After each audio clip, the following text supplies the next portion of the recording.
na guys, mag-usay dyan ng suka guys. Ayan.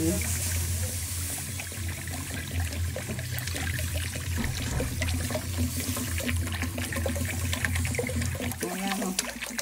1 liter na suka guys. Tapos maglalagay tayo ng ayan, asin guys. Tapos ayan, lagay tayo ng paminta.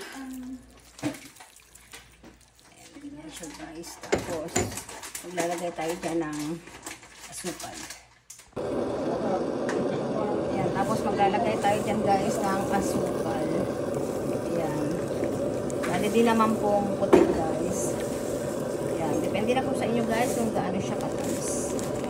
Tignan nyo guys, ang atsara nyo. Tapos, lalagay po natin yung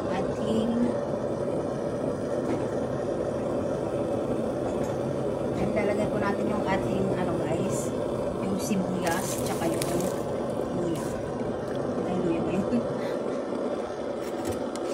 Bawang.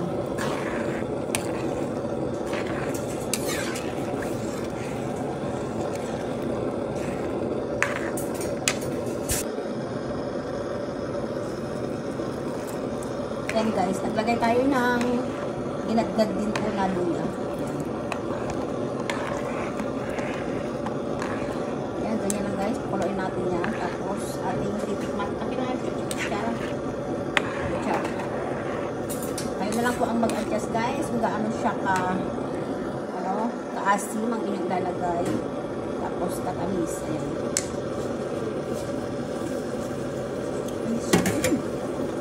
Ang sarap. Ayan, pakuluin lang natin yan guys.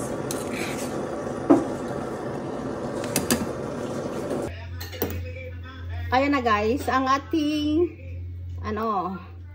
ito na guys, lilipat natin dito sa bowl. Ayan.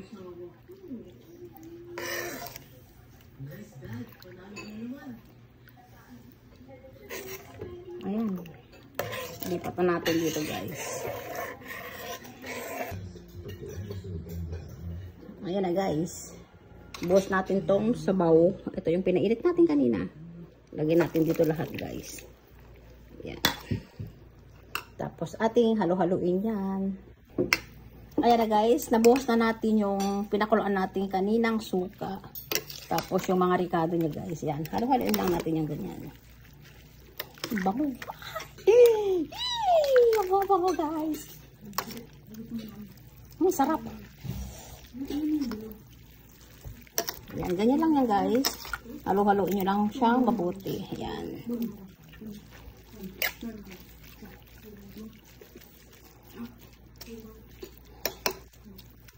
Ayan, ganyan lang yan guys. Ayan ang paggawa ng ating atsara guys. Version ng aking paggawa guys. Depende na po sa inyo kung ano po yung klase ng inyong paggagawa ng inyong atsara. Pero ako guys, ganito yung aking paggawa ng atsarang papaya guys. Ayan. Ayan guys, lagay natin sa jar. Ayan. Ayan na guys, ang ating atsara guys. Ayan, nasali na natin to sa lalagyanan. Ayan, ganda siya guys. Tapos eto. Ayan. Ay, stock tayo guys. Kung may prito na isda, tsaka pritong karni guys. Ang sarap tong sausawan guys. Ayan po ang ating atsara guys. Atsarang papaya. Ayan. Thank you guys for watching. Just like, share, and subscribe. Lani Oloya. Bye!